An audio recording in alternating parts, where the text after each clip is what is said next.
Okay, let's go live. This is James Maduke speaking, trainingsites.io, and I got something special for you today. I'm going to talk about what I've learned from doing 150 live streams over the last year. And I think I've done 216 live streams and or videos in the last 2 years here on this channel. And I want to share with you, first of all about what happened, why I did it, and more importantly, some of the things that you might take away that help you if you're just starting out doing this YouTube stuff or creating online courses or have an idea for a course or want to build a training site or want to earn some money with an education business. So here's kind of the big gist of the thing. And this is not going to be a bunch of screen shares and stuff. It's going to be mostly me talking into the camera here, playing around with some of the buttons that I have for changing the locations and stuff, and we'll talk about that as well. But this is, I am absolutely floored and incredibly excited about this whole journey, and I hope that you'll pick out a couple things that I talk about that kind of resonate with you and or give you some ideas on how you might be able to take advantage of this. And if you've seen any of those 150 live streams, you might have seen a growth or a difference there. And I'm going to talk about that in detail because I think there's incredible value for you from a business perspective, but also from a personal perspective. And here's kind of the thing to kind of start with this. To start with this particular thing. So for me, I started off as a professional speaker 25 years ago in my late 20s and early 30s, and made my living doing online, speaking, in-person speaking and online training, and transitioned, of course, into creating online courses, which is some of the stuff that we've done here. But there's a whole other thing around the difference between doing a keynote speech and doing online training. And there's a kind of growth or transition that speakers make to trainers, and sometimes trainers make to speakers, but it's very, very difficult to kind of do that transition because they're completely different purposes of what it is that you're doing when you're presenting. And a lot of that is when I started it was in person. We physically travel places to do keynotes, or we physically travel places to do online training, and the training could have been for 10 people or 100 people. All sorts of different situations. Really didn't know at the time where that kind of went in. And I got into online courses because I didn't want to travel because I had a family starting, and I didn't want to be going out and doing keynotes or traveling to different provinces or different countries to do a keynote. I wanted to be able to stay at home. So I started looking into all of this kind of opportunity that became available on the internet, and more importantly, the transition from doing keynotes to doing training or teaching people about what I was actually doing online. And that's how I got kind of into it. And the sites that I have built have been more about training, online training, and creating online lessons and video tutorials.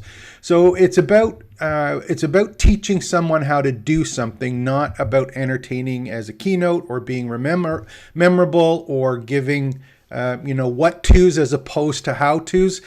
So that's kind of where I started on that, and I've created a lot of how-to videos over the last while, probably over 1,000. If you go to trainingsites.io right now, a lot of the older courses there, I'm giving them all away at this point, but there's, I think, 500 or 600 video tutorials that are there now that you have access to. You just have to join and become a free member. But those are particular tools about how to do something. They're not about entertaining. There's a set purpose to them. And creating all those courses was something that takes a whole bunch of there's a whole backlog story to that. And that's what I just want to touch on, because that's the big reason why I started doing live streams. Just to let you know again, personally, that this, I'm in terms of my personal story, I don't know what it is for you, but there's a couple kind of key things for me. I'm going to go over those quickly now, and then some of the stuff that I've learned. But this is kind of the, why I did it. The first thing is, I am incredibly cheap. Well, not incredibly cheap, but I'm frugal, put it that way. And what I mean by that is when I did the courses that I did create, I tried to do them by giving them to a video editor or someone else to take what I had in my head and create the video tutorial or the course lesson or content for me, because I didn't necessarily know how to do it, but that was kind of the thing that you did. You went to a videographer who took a video of you doing a presentation. So you had to have someone in. And of course, when you had some raw video, it wasn't perfect. So you had to have someone who was a video editor to cut places out. And depending on who you were talking to, a lot of it was about making sure that everything was perfect. And it costs money to do that. There's a huge cost involved in that, and there still is. And I'm not saying there's not a place for that, depending on the kind of content or your particular area of expertise. But I think there's a dramatic shift happening that I started to see about 2 years ago. And what I wanted to do is find out, how could I bypass that? How could I get it so that I don't have to spend money on someone else helping me do that? Now, having said that, the other thing that I'm not overly inclined in, I'm rather technical because I've been at this for a long time, but I wouldn't say that I'm creative. And that's the other thing. I have a lot of how-to videos, for example, on how to use tools to do things like live streams and or do edits yourself with tools like Camtasia, or how to do or organize a particular course like I've got a lot of technical expertise in there, but I'm not creative. And getting something done with a video editor, it's like, what's a template that I can use? And I'll stick to the template that I was given. I can create something with a template, but if there's anything outside of that, I'm not even going to be close to being able to get it be unique or special. So from a creative perspective, that's, tick that one off. I'm not there. So I don't want to spend a lot of money. I'm not overly creative. So, those are a couple things right there. And even from a technical perspective, there's a whole bunch of things that that you have to kind of think about when you're doing the technical part. And with the technical part, I wanted to try and do it so I could stay as untechnical or as little technology as I possibly could. So the things that I did, or the things that I purchased or got started in, were items that were ones that were not, they weren't high-end ones. They were kind of low-end ones to get started. I was budget-friendly on the technology part as well. So, I got these technical limitations. I don't have a lot of fancy stuff. I'm not overly creative. I'm incredibly frugal. And the other part that was really important for me is I am super impatient. And I don't know about you, but when you are creating stuff or you got something in your head, something that you're really excited about, something that you want to share, taking and capturing a whole bunch of content, giving it to someone else, having them interpret what you want to do with it, make fancy edits, then send it back to you for you to look at, you to make changes, send it back to them to have them do edits, and going back and forth, it takes time, a lot of time. And I am very, very impatient. If I wanted to do something, it's like I got something in my head, I want to be able to do it now. I don't want to have to send it to someone else and get them to kind of interpret it, because it takes ages in internet time for that to happen. And that's even getting worse if you think about it, on how fast things are changing. So I need stuff immediately. I'm impatient. I'm budget friendly. I'm not creative, and I've got limited technology at the start. The thing here's the big one for me is that I'm 60 years old right now at this point. Been, in business for 40 years, 35 years, been an entrepreneur. I am absolutely full to the brim of stuff that I want to share. And this is stuff from the past, but the great part is that as stuff is changing now on the internet, everywhere on the internet, everywhere in life, stuff is happening quickly, really quickly. And the stuff that we learned today applied to what we learned yesterday, there's a whole bunch of value in that. And there's so much content coming out so quickly now, it's hard to keep up with it. And when you get these ideas, you want to be in a position that you want to be able to share it as quickly as possible. And that's where I find myself. So if you've been around for a little while, you do have some expertise from the past. You can apply the lessons learned to all of the new information and perspectives and contexts that are available now. I think you have huge value, not only to the people that you're trying to help, but to yourself, to have that feeling of, man, this stuff is cool. I really like it. I'm excited about it, and I want to share it with people. So, that's kind of my personal story, is all this information, keeping up with it. And the big problem for me doing all of this and having that kind of background is it's very scary doing live streams. It's absolutely, actually, I tried to avoid it for a long time. It's one thing to be able to do a keynote in front of people where there's a live interaction. You have a perspective of the person that you're talking to. You get feedback, nonverbal feedback when you're doing some kind of live stream some kind of session with someone in person, whether it's a keynote or training session. There's all of these interactions about questions and stuff that goes on over and above just doing some kind of thing on video with a static course. So it's very difficult to do that. And in fact, some of the earliest courses that I did, I tried to do them with a thing that was called a Mimeo capture board. And it was a whiteboard, no video. It was actually a whiteboard with some special sleeves on whiteboard markers. And there was kind of a device you hooked up to the whiteboard. When you wrote on the whiteboard, it actually got captured on a video. So whatever I wrote in the whiteboard got captured as a video, and that I used that for the training. And so I tried to get myself out of the training. And that's how I did hundreds of videos at the start. And we were doing them I was doing them as live streams on Monday morning when I first started all of this online training part.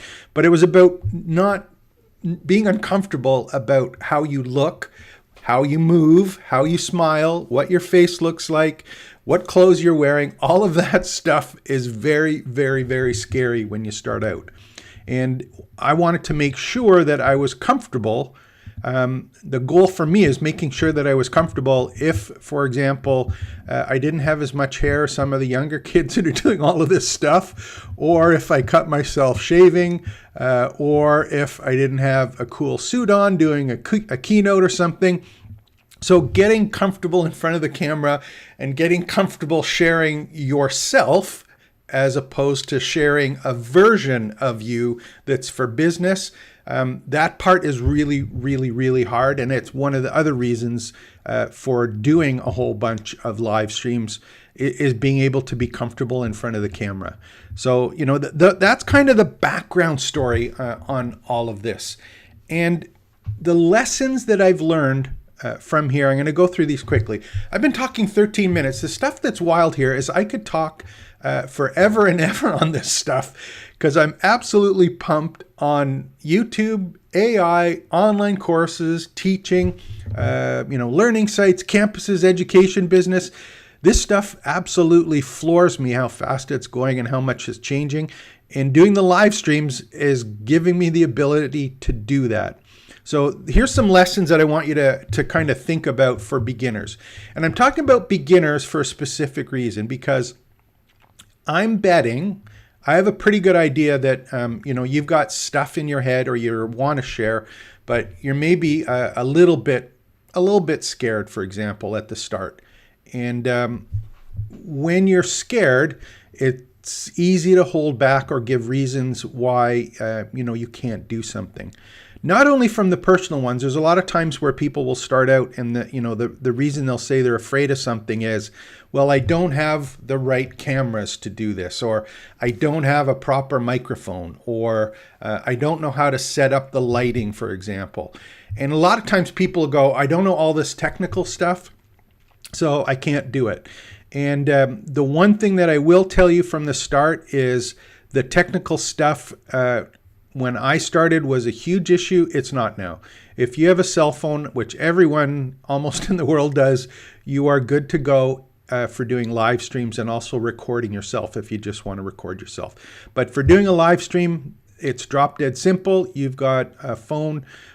Prop it up somewhere if you want. Buy one of those little tripods, sit in front of it, stand in front of it. Technically, you can do a live stream to any of the platforms, for example, just like this with YouTube. So finding all of that stuff doesn't stop you from starting, but doing live streams on a regular basis gives you ability to fine tune and learn what you actually need, how it gets to work, and where it fits into things. I started off with, camera. I've got, it's called an Insta360. It's a 4K camera. I think it was I'll put all the links below here, but it's a camera, sits on the edge of my monitor. I look into the camera. It cost me $200 or $300. It actually follows me around the room if I want. It'll look down at my desktop. It does some emojis and stuff if I maybe put up my thumbs or do confetti. When I'm doing Zoom calls, that kind of stuff opens up. But it's just a camera, and I bought an inexpensive mic. I had a lapel mic that broke. I have to order another one. I bought some lights after getting going with this to try and get things set up. But those technical lessons, don't let them hold you back from starting, and add the pieces that or figure out that you need while you're going. One of the things that was really hard for me technically is I have rosacea, which is a reddening of the face. And, you get started at this and you're going, oh my God, I look like this on camera. Well, you have to learn how to adjust, but you don't find out what you look like and how to fix it until you start doing some of these things. So you got to play around from a technical perspective, just with what you have is start, and then adding the pieces that you need as you get going to improve on it. But don't say you can't start because you don't have the right stuff. You have the right stuff to at least get started. The other thing is that the next thing that I want you to really consider is when I was doing my first online training courses, I spent $1,850 for a video editor to make a 6-minute video. Put that in perspective. It was $1,800, and this was 20 years ago. When I started getting into online training, and I was doing it from court for businesses. It was online learning education for a company, but it was $1,800 for a 6-minute video that didn't even have a headshot in it. It was animated. But you have to put that in perspective. That's like $5,000 today for 6 minutes of video. The thing that was tough at that time, the hardest part, is that 6 minutes of video had to be perfect before it could be used. And actually it was on a tape. It wasn't even on a computer. It was actually on a VHS tape to start, and then a DVD at that point. So that's a long time ago. The thing is, we didn't give it to the company, or we didn't do anything with it until it was perfect. That is by far the last thing that you have to think about when you're doing live streams, is making it perfect. A live stream isn't about getting to the editor, doing all of that fancy stuff with people.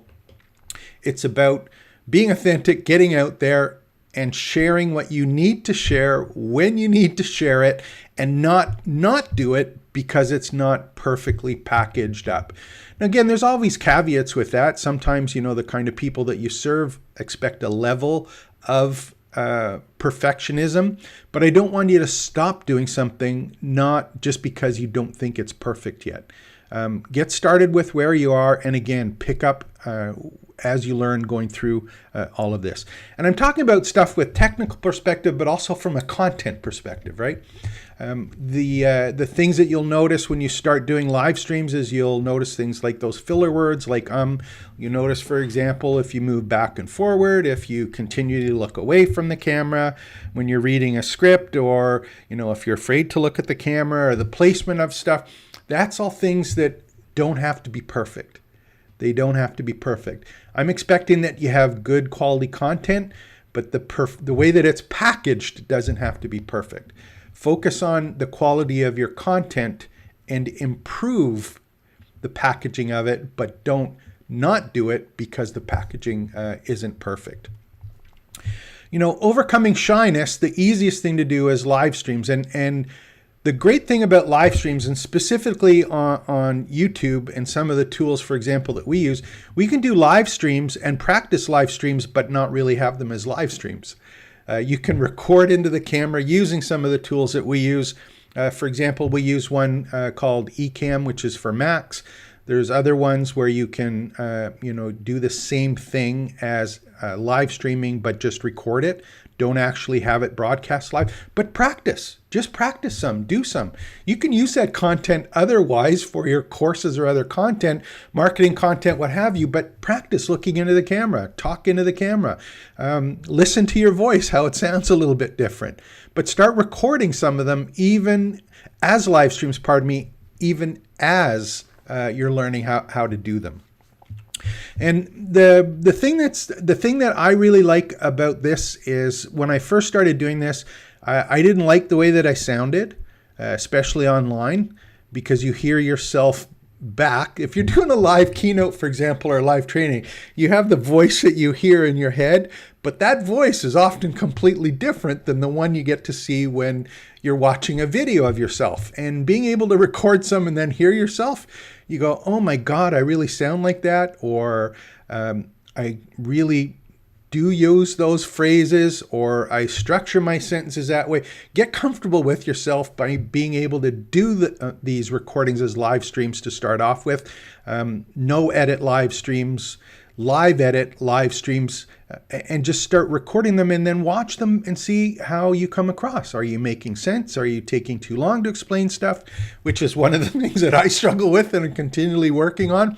But, play around with those things and think about the persona that you're coming across. Are you super serious? Are you having some fun and sharing your excitement for something? Is it too scared, or are you too forward? Where does that fit in? And take a look at it. And there's real value in doing this consistently. And that's part of the reason that I did 150 over the last year, is because I try and do one every day. Sometimes I'm doing 2 a day. And the reason I'm doing them is because I got a lot of stuff in my head and because I'm comfortable now getting in front of the camera. If you don't do this consistently and you don't do it frequently, it's very difficult to be comfortable sharing the ideas that you have quickly. You don't have time to send it to the editor. You don't have time for it to wait. It's like you got to get something done and do it right away.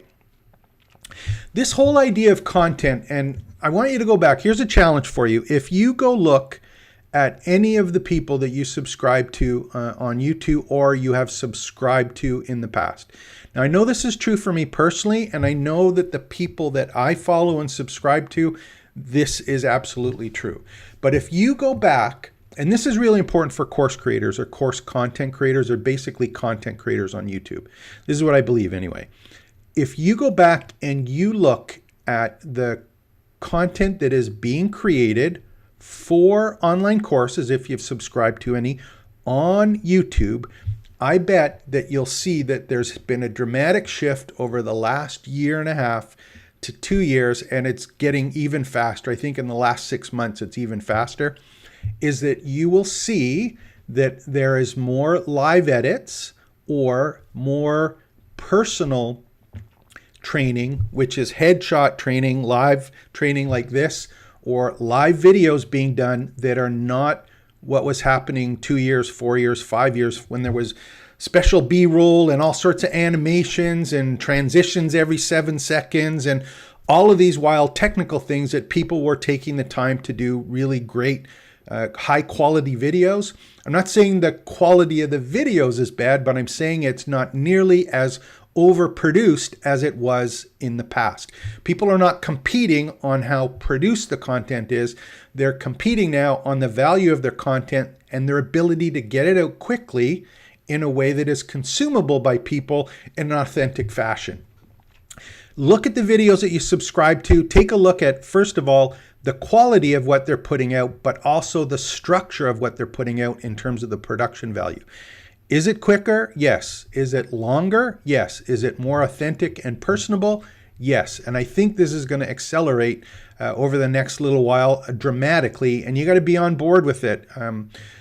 if you're in this course content or this content creation stuff, if you're on YouTube, you're creating courses, you've got to be able to get this stuff out quickly in an authentic fashion, and I think in a live fashion.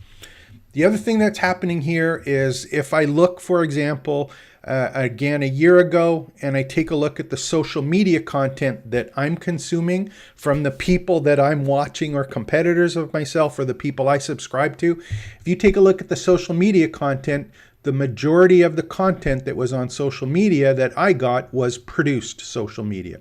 What I mean by that is it was stuff that was done by a graphic designer. It was stuff that was done in a long kind of scheduled way. There was all sorts of different kind of graphics and wild things, and it was very, very structured social media. The part that's happening now with content creation is our ability to repurpose these live streams that we're doing and then post it to social media has removed, in some cases, the need for a lot of fancy overproduced social media. It's taking the stuff that we're doing as live streams and then repurposing it in other places of our business. So creating this huge digital exhaust of content, being able to repurpose it for marketing and social media, again, is all stuff that's happening from doing live streams. And I think there's really real value on that. When you get into the community portion of it, again, when you do a structured edited video, the ability for interaction is not necessarily there, right? If you're doing a live stream and you've got a chat set up on your live stream, you have the ability to interact live during the session and answer questions that are specific to what your actual customers or potential customers or community are asking to do. Not only are you able to help them, but you're able to get feedback on what exactly is important to them and how you can adjust your content to support the people that you're serving. So there's huge value in that two-way connection or two-way communication that doesn't happen with overly edited content. And again, if you go back over your subscriptions on YouTube or even the courses that you're doing, which I think are moving more to cohort courses, where there's a whole other subject that we cover on trainingsites.io, creating cohorts or blended learning ones. Having that ability to interact with people is of huge value, and it comes from doing these live streams. So here's kind of the biggest challenges I want to kind of talk about as we get going here. The big one is your ability to, I think, go with unscripted live streams. And I'm going to explain that. When you first start doing live streams, I know what I had a tendency to do is do a kind of written script out that I could either, memorize or look somewhere on the screen or have a teleprompter that showed me the text that had scripted, so I could read the script and actually look into the camera, but I was reading from a script.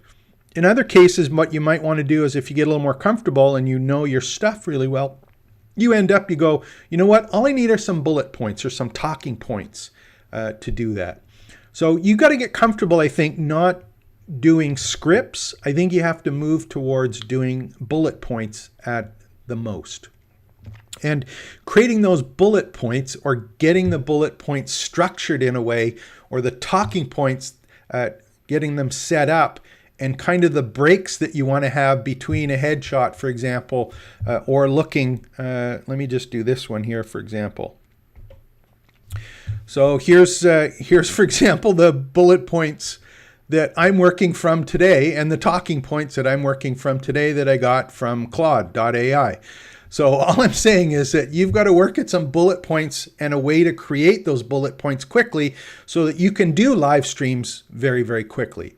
And on this one right here, the one I'm doing today, I have a project management tool that we covered in another video.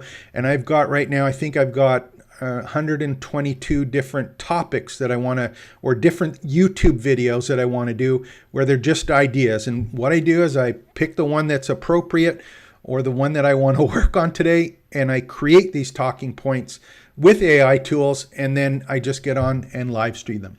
And in fact, I created those talking points in about 2.5 minutes based on some prompts that I gave Claude GPT that gave me the description for the YouTube video, the title for the description.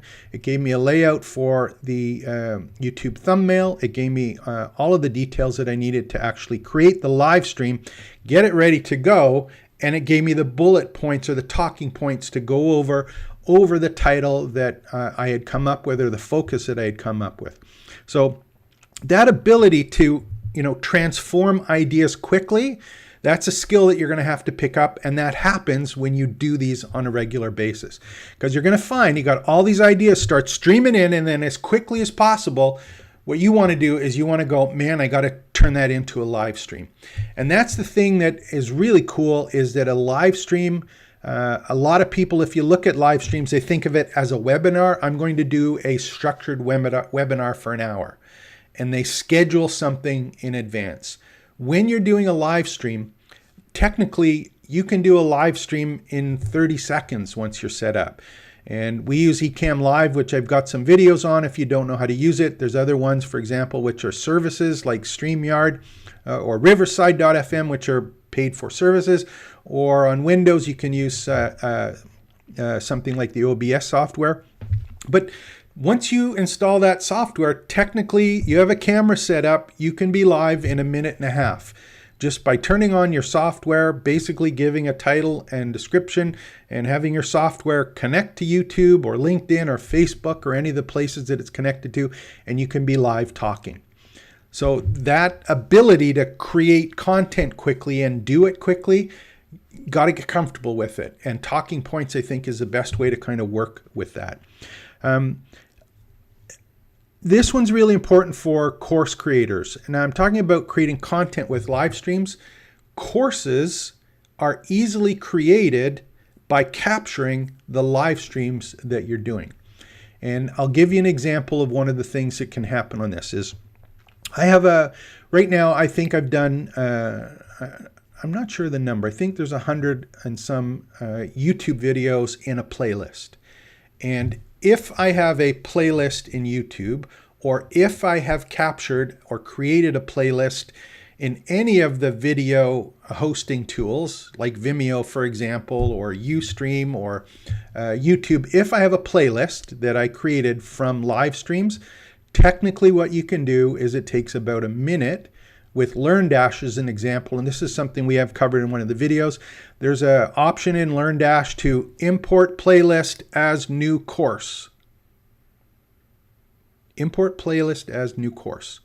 So if you are doing or creating courses, or you have a playlist of live streams that you have done that are in a sequence or teach a process or have something that can be converted into a course, taking that playlist and creating a course takes minutes now, where in the past it didn't. It took days and weeks to take individual pieces and put them together. I've talked about this before in some of the other videos that I've done. I think micro courses, mini courses, and programs or mastery courses are where things are happening. Each of these live streams can be a micro course. You can turn any live stream into a micro course. What I mean by that is if you have a live stream on YouTube, you think, oh, I can't use it as a course. Oh, yes, absolutely you can. One of the things you can do with any YouTube video is you can use the transcription of the video. You can download the transcription. You can use the transcription as the basis of the course notes, or use AI tools to create course content from text based on the video that you've created. What are the action items? What are the different things that have to be done? What are the key points or the takeaways? What are the examples that are used? You can create written text content, and AI tools can quickly create visual relatable sources that are relevant to the video that you just did as a live stream. In fact, you're giving it away. But you can take that one live stream, create a mini course or a micro course. Micro course is a single video. Put in all of the text and additional graphics.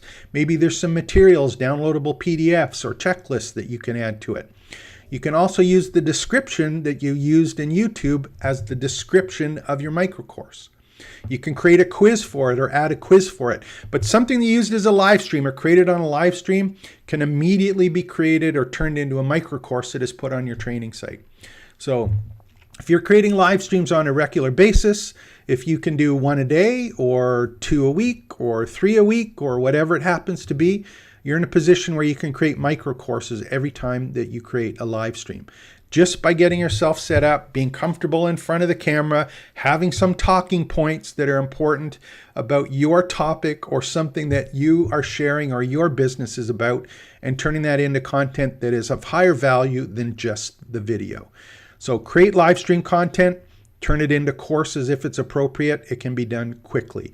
No more sending stuff out. No more making huge, absolutely ginormous courses with all sorts of stuff. Do your micro courses and mini courses. Maybe a mini course, maybe it's 3 to 5 of these live streams. Put them together. If they're in an organized fashion, you now have a course again. For beginners, I just want to talk about this for beginners because I think it's important. I think everyone has courses in them. I think that everyone has a story to share. And I think everyone has a passion, but a lot of times we just hold back and we're uncomfortable because we don't know what to do with it. I want you to do some live streams. I want you to play around with it. I want you to listen to yourself, see yourself on screen, either improve or fix what you don't like, get some feedback from people on live streams, live during the live stream or in the comment section on YouTube. Go and share that stuff and don't be afraid of doing it. I always think about it. It's like, if I look back at some of the videos I did before and I go, oh my God, I looked like that, or I sounded like that, or why did I say that? You may take that personally and hang on to it for your life. The 12 people or the 120 people that saw your video or that will see your video, I doubt that that's what they're thinking about. Like, get over yourself. Just have some fun. Be excited. Share yourself. Look into the camera and practice. Just practice. Get doing these ones. I'm going to be doing these for the rest of my life, I think, just because they're fun and I'm having a blast doing them. I'm not overly hung up. I am, but I'm not. There's two things, and I just, for beginners, this is really hard. It's a distinction to make. And the guy that started, I watched a video earlier this week, and it was by the guy that started the Patreon software, which is a way for creators to actually start monetizing some of their content. And he said something in it that was really important that I want you to kind of think about. And what that is he was talking about how social media companies like YouTube, like Facebook and Instagram really got us thinking about how can we create content for the social media companies so that we are seen, so that we have subscribers, so that we have ranking. Creating live streams, I don't think is about that. I think creating live streams is about doing stuff for ourselves and the people that find us and enjoy us, the true fans he was talking about. So, in as much as I would like to have 1,000 subscribers or 10,000 subscribers or 100,000 subscribers, I would love to be able to say that I have them right now. No, I don't. Am I doing live streams and having fun with great content and using it in other places in my business? Yes, absolutely. Am I getting better at this? Yes, absolutely. Am I getting more people watching the videos? Yes, absolutely. It's something that you have to grow through. And depending on your topic and how in demand it is and how great your content is or how it resonates or looks to the people that you're trying to serve, create content. Just create content. Do it for yourself and the key people that you want to serve. Do it for them. Don't do it necessarily to get all sorts of subscribers. If you're treating it as a business, doing it for that core community that's going to pay you some money, think about the questions and the stuff that they want to know or they need to know. And based on your experience, how can you answer those questions or help them? I want you to do those couple things, do some live streams, have some fun. If you want to know how to do them, or if you want to do them with us, don't be afraid to join up at trainingsites.io. It's a free membership there. I'm going to be starting to doing the actual courses and live sessions, training sessions on how to actually do the live sessions that I'm doing and then how to turn them into courses. So those are the kind of things that we're doing. If you have any comments or stuff you want to talk about, make sure to put it down below in the comments. Like and subscribe to the channel. And, I'm here to answer questions. I am super excited about all of this stuff that's happening and how quickly it's happening. And I hope that you share that excitement and that passion for having fun being in front of the camera after. I do this today, and it's 10:30. I've been going 40 minutes just because I like talking. I have another hour session at 1 o'clock today, and I may even do something else if it comes to mind to me later today, because I've got a system set up that allows me to do live streams to share the great stuff that goes on in my head. Hopefully it makes sense to you. Hopefully it helps you. I wish you all the best in your journey of being in front of the camera. My name's James Maduke. TrainingSites.io is a company. We got online training, and we also do the complete service for you if you need help starting, building, and growing your education business. I want you to take care. Expect the best. Let me find the key that says end session. There we go. Finish up. We're done for today. See you tomorrow.